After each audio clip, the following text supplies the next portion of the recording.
A graça e a paz do nosso Senhor Jesus. Amém, amados irmãos.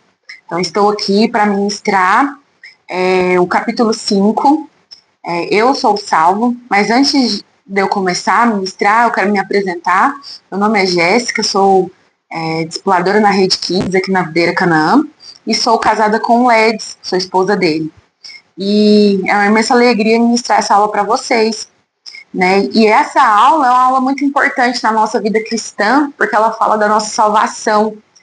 Né? Não sei vocês, se você veio de outra denominação, está sendo incluída na nossa vida como igreja, mas muitas igrejas, elas ministram, né, que a salvação ela se perde.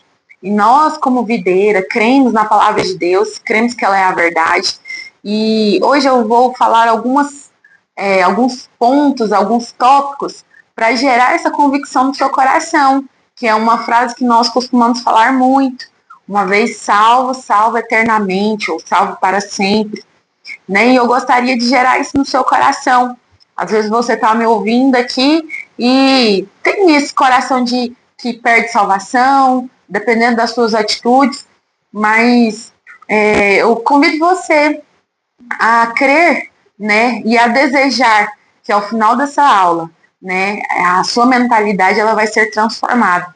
Não por aquilo que eu vou estar dizendo para você somente, mas porque o Senhor, o Espírito Santo dele, está aí no seu coração, na sua vida, ele vai testificar em você, né, da sua salvação. Amém? Então, uma vez salvo, salvo eternamente. E a nossa lição, ela começa dizendo, eu sou o salvo. Eu gostaria que você repetisse isso comigo. Fala isso, eu sou o salvo. A maioria das pessoas acredita que a salvação é pelas boas obras. Né? Quantos de nós já não escutamos isso algumas vezes? Daí conclui que apenas pessoas muito boas poderiam dizer que são salvas. Né? E o mundo está cheio de pessoas boas. Mas a salvação não é a respeito de coisas daquilo que nós fazemos ou deixamos de fazer. A nossa salvação, né, e eu vou ministrar a respeito disso, fala daquilo que você crê, de quem você creu, né, aonde você depositou a sua fé.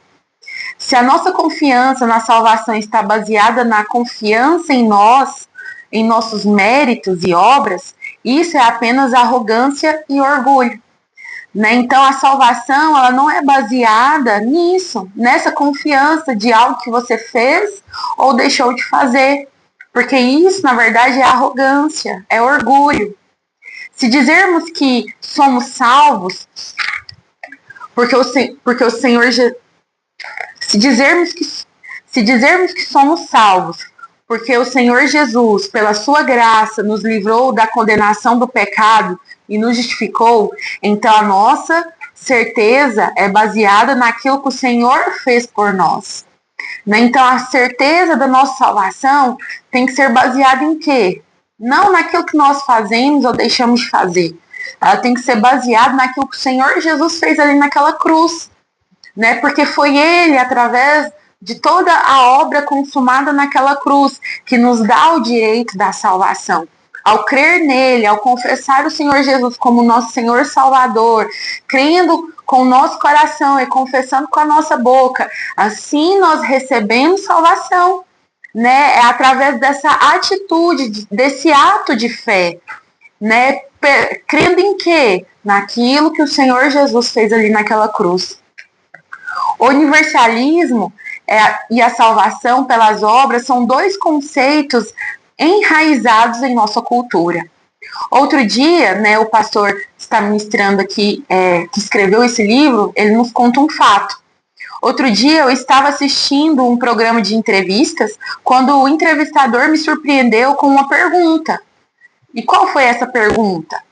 O que você responderia se chegasse à porta do céu e Deus lhe perguntasse: por que eu deveria deixar você entrar no céu?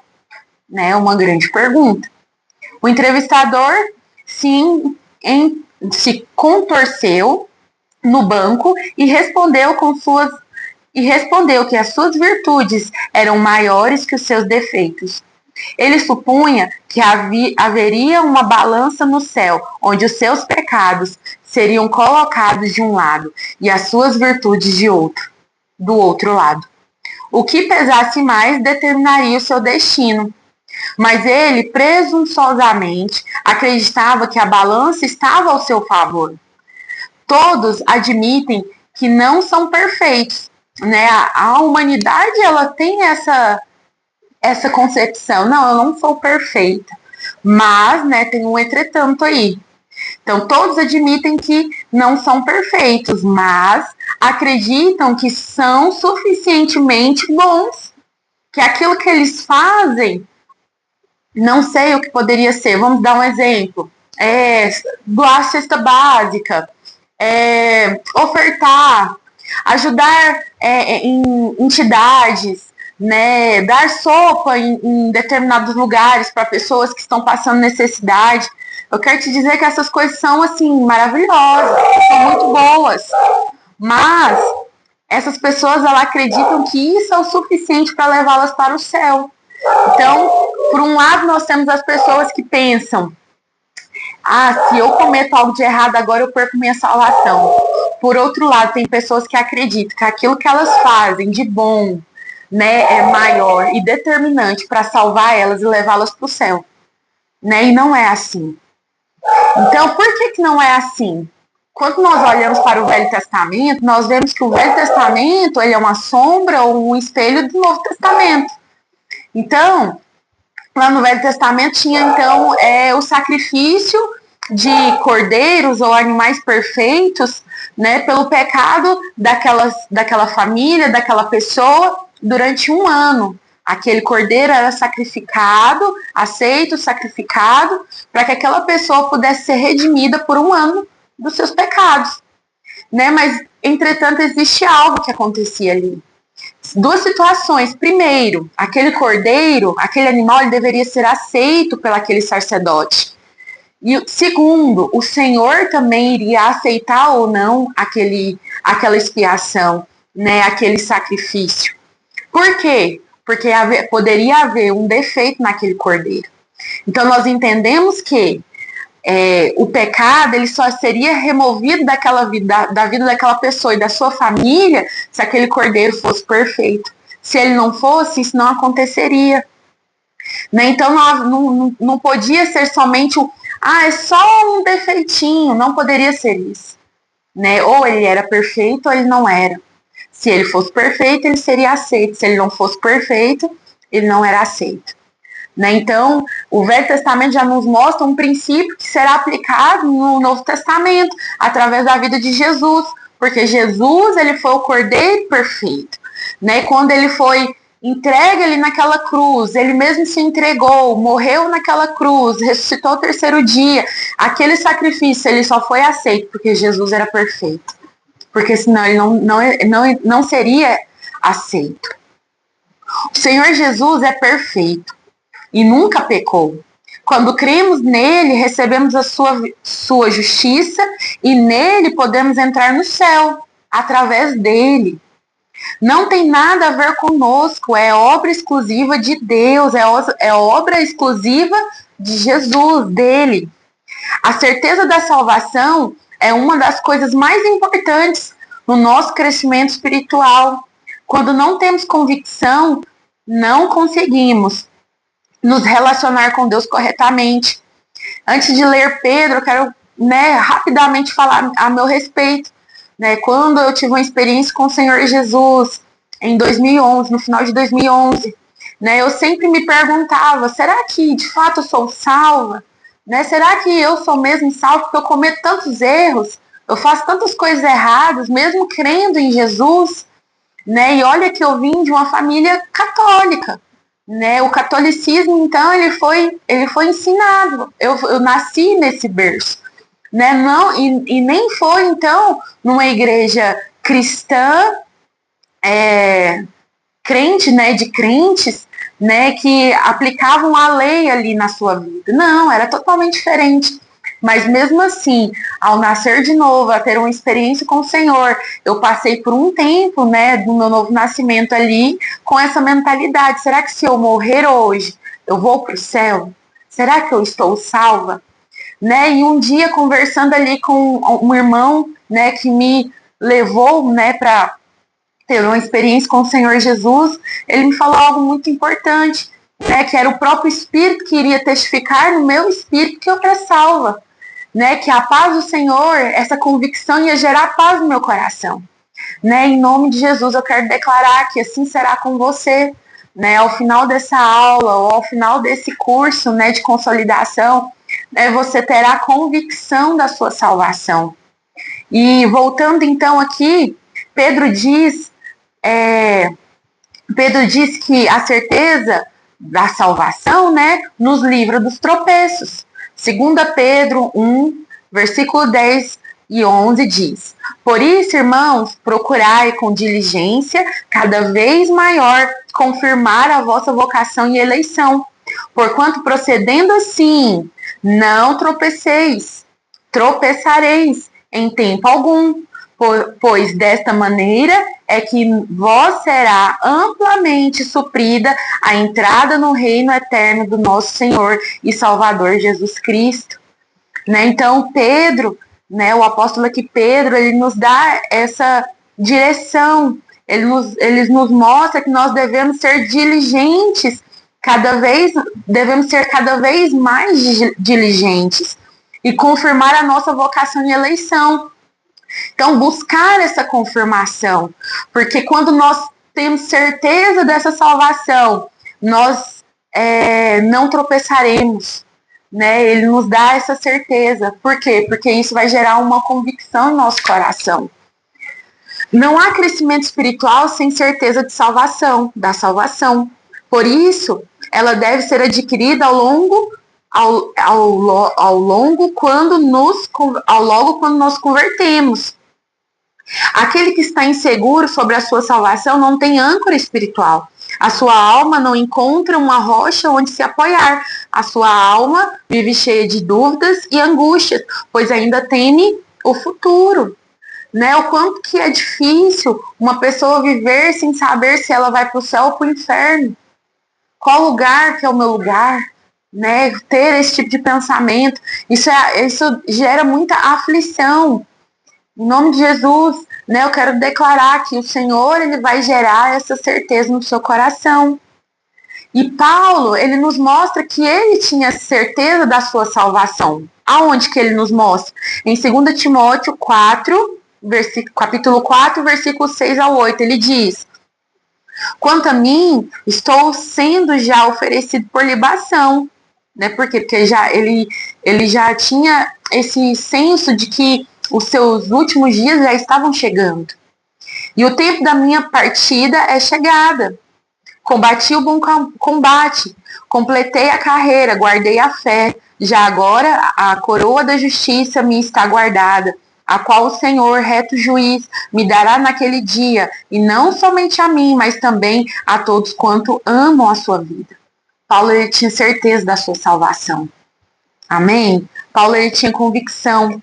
Né? E eu quero te dar alguns princípios a respeito da salvação. Quero apresentar-lhe, então, alguns princípios, alguns argumentos bíblicos para fortalecer a sua fé e convicção sobre a sua salvação. O primeiro deles, a salvação é um presente da graça de Deus. A salvação, ela é um presente da graça de Deus. Uma verdade fundamental ensinada na palavra de Deus é que a salvação é pela graça. Não depende das nossas obras, nosso esforço ou merecimento. Ela é um dom de Deus, um presente. O Senhor Jesus pagou pela nossa salvação e agora nós a recebemos inteiramente de graça pela fé. Então a salvação ela é um presente. Ela é um presente. Presente, eles são dados, eles não podem ser removidos. Uma pessoa te dá um presente, ela não vai lá e te arranca ele de volta porque você cometeu algo de errado. Um presente que foi dado é seu. Entendeu? Então a salvação ela é um presente de Deus dado a você. E o que nos confirma isso? Romanos 6:23. Porque o salário do pecado é a morte. Mas a segunda parte desse versículo, ela nos diz a respeito desse presente. Mas o dom gratuito de Deus é a vida eterna em Cristo Jesus, nosso Senhor. Mas o dom gratuito de Deus é a vida eterna em Cristo Jesus. A salvação, ela é um dom de Deus. Ela é um presente para você. Amém, amado irmão? Irmã. Efésios, capítulo 2, versículo 8 ao 9, nos confirma isso novamente. Porque pela graça sois salvos, mediante a fé. E isso não vem de vós, é dom de Deus. Em outras versões, é presente de Deus. Não de obras, para que ninguém se glorie. Não é pelaquilo que você faz, não é pelas obras das suas mãos. Ela é um presente, ela é dada mediante a fé, ao crer, ao acreditar. Amém? Segundo tópico, um filho não pode deixar de ser filho. Né? Um pai tem um filho e esse filho é desobediente. Esse pai, ele pode sim deixar que esse filho vá embora, se afastar desse filho, não ter mais comunicação com esse filho, mas o DNA comprova que aquele pai é o pai daquele filho. Né? Isso comprova, não tem como ser desfeito. E assim também é conosco e com o Senhor. A sua salvação não é simplesmente um livramento do inferno. É bem mais do que isso. Quando o Senhor Jesus morreu na cruz, Ele nos livrou da condenação. Mas quando ressuscitou, Ele nos deu a sua vida. Amém, irmãos? Amém? Você crê nisso? A salvação envolve a regeneração. Em outras palavras, ser salvo significa nascer de novo. Significa que agora você recebeu vida do próprio Deus dentro de você. Fomos gerados da semente de Deus e agora somos seus filhos. Jéssica, eu não nasci como Jesus nasceu, gerado pelo Espírito Santo. Mas eu quero te dizer, ao nascer de novo, a ter uma experiência com o Senhor, é isso que acontece com você. Você foi gerado da semente de Deus, a nova natureza, a natureza do próprio Cristo, Filho de Deus, o que é o próprio Deus, ela está dentro de você. É essa natureza que corre nas suas veias. Amém? João, capítulo 1, versículo 12 diz: mas a todos quanto receberam, deu-lhes o poder de serem feitos filhos de Deus, a saber, aos que creem no seu nome. 1 João 5,1 diz: todo aquele que crê que Jesus é o Cristo é nascido de Deus, e todo aquele que ama ao que gerou também ama ao que dele é nascido. Sabemos que Deus nos gerou e agora somos seus filhos. Esse relacionamento não pode mais ser desfeito. Amém? Glória a Deus. Terceiro tópico. O corpo de Cristo não pode ser mutilado. Fomos unidos a Ele de uma forma tão íntima que não podemos mais ser separados. Isso pode ser exemplificado pela amálgama. 1 Coríntios 6,17 diz: mas aquele que se une ao Senhor é um espírito com Ele. Eu quero te dizer, né, se você estiver aí no cursão, né, você vai estar aprendendo, né, que nós somos um espírito, temos uma alma e habitamos num corpo. O seu espírito, ele renasceu, ele estava morto. O Espírito de Deus, ele veio morar dentro de você e ele virou um só com o seu espírito. Né? Isso que nós chamamos de amálgama. Vou dar um exemplo, então, de forma mais natural para você. Quando você pega os ingredientes de um bolo, para fazer um bolo, ovos, leites, farinha de trigo, né, e os outros ingredientes, você mexe todos eles ali, bate para que eles virem um só, você coloca no forno e logo ele se transforma num bolo perfeito. Eu quero te dizer, se você pudesse, você poderia tirar ali o ovo daquele bolo porque você não gosta de ovo? Você poderia tirar o leite daquele bolo porque você não gosta de leite? Não, isso é impossível. Por quê? Porque agora eles são um só. Eles fazem parte de uma natureza só. Assim também é o Espírito de Deus com você. né? Eu espero que esteja gerando uma convicção no seu coração. O Espírito de Deus, ele é um com você. Ele não pode ser removido. Você peca, você comete alguns pecados, o Espírito de Deus, ele não vai sair mais. Por quê? Porque ele é um só com você. Não tem como ele ser tirado. Amém, amado irmão? Quarto tópico. Somos membros de Cristo. 1 Coríntios 12, 27 diz: ora, vós sois corpo de Cristo, individualmente membros desse corpo. 1 Coríntios capítulo 6, versículo 15. Não sabeis que o vosso corpo são membros de Cristo? E eu, porventura, tomaria os membros de Cristo e os faria membros da meretriz? Absolutamente não. Você está entendendo? Você é um membro do corpo de Cristo.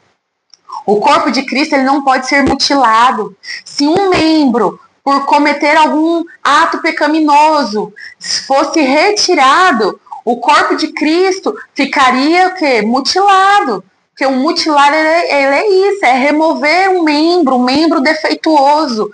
O corpo de Cristo, ele não pode ser mutilado. Então, isso não vai acontecer. Amém, irmão? A igreja é o corpo de Cristo. O Senhor está purificando esse corpo pela água da palavra. O Senhor está purificando esse corpo pela água da palavra até poder apresentá-lo como uma igreja gloriosa, sem defeito. Mas se um membro puder se perder, então teremos um corpo mutilado e não um corpo perfeito. Então nós não poderíamos ser apresentados ao Senhor, né, com um corpo glorificado e perfeito, sem mácula, sem defeito. Se isso pudesse acontecer. Então, quero te garantir, isso não acontece. A palavra de Deus nos garante isso. Não sou eu que estou te dizendo, não é a igreja videira que está te dizendo, é a própria palavra de Deus, porque a palavra de Deus, ela é a verdade. Quinto tópico, recebemos o selo do Espírito, e eu vou, né, me atentar mais rápido aos versículos, para a gente poder finalizar essa aula. Efésios 1, 13, 14 diz: em quem também vós, depois que ouvistes a palavra da verdade, o evangelho da vossa salvação, tendo nele também crido, fostes selados com o Espírito Santo, o Espírito da promessa, o qual é o penhor da nossa herança, ao resgate da sua propriedade, em louvor da sua glória. O que isso significa? O que significa, então, receber esse selo? Quando fomos salvos, Deus colocou o Espírito Santo em nós como um selo, para nos marcar, indicando que permanecemos a Ele, que pertencemos a Ele. Nós fomos selados com o Espírito Santo, fomos marcados com Ele como um selo vivo. Amém? Próximo tópico, penúltimo. Somos propriedade do Senhor.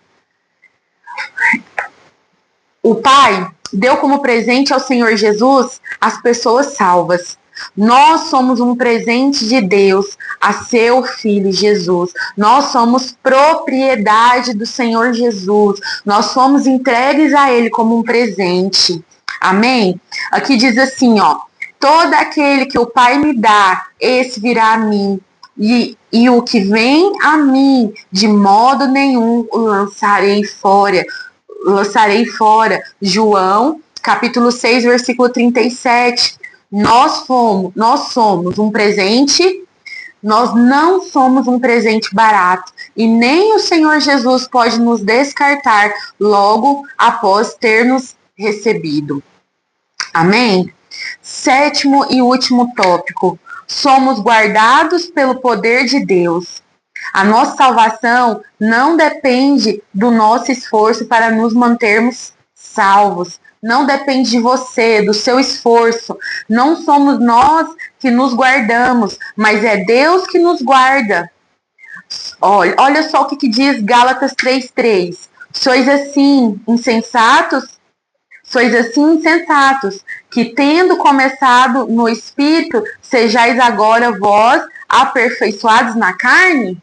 Não, né? Nós começamos no Espírito e é nele que nós vamos terminar. Amém? Né? Nós somos guiados pelo Espírito, gerados pelo Espírito e permaneceremos pelo Espírito. Amém? É pela graça que recebemos a salvação de Deus e é também pela graça que somos guardados por Ele. Uma vez que uma pessoa é salva pela graça, ninguém mais pode lançá-la fora. E agora que pudéssemos ter E para que pudéssemos ter segurança disso, o Senhor nos fez promessa de que nunca nos perderemos. Os decretos de Deus concernentes à sua escolha são imutáveis, eles não mudam. As escolhas, né, a palavra do Senhor, ela é imutável, ela não volta atrás, ela não muda. Eles não mudam porque Deus não muda. Amém, amados irmãos? Né? Eu espero que o Senhor tenha gerado no seu coração essa convicção. Você não perde a sua salvação. Uma vez salvo, salvo para sempre. Né? E que o próprio Espírito de Deus possa testificar em seu coração a respeito da sua salvação. Né? Eu quero abençoar a sua semana, quero abençoar esse dia de hoje, você que está ouvindo essa aula ou assistindo, né? E eu quero declarar que o Espírito Santo, ele vai testificar no seu espírito que você é filho de Deus, amém? E que a sua salvação, ela não se perde e que ela é eterna, amém? Glória a Deus. Tenha uma semana, um dia abençoado em nome de Jesus.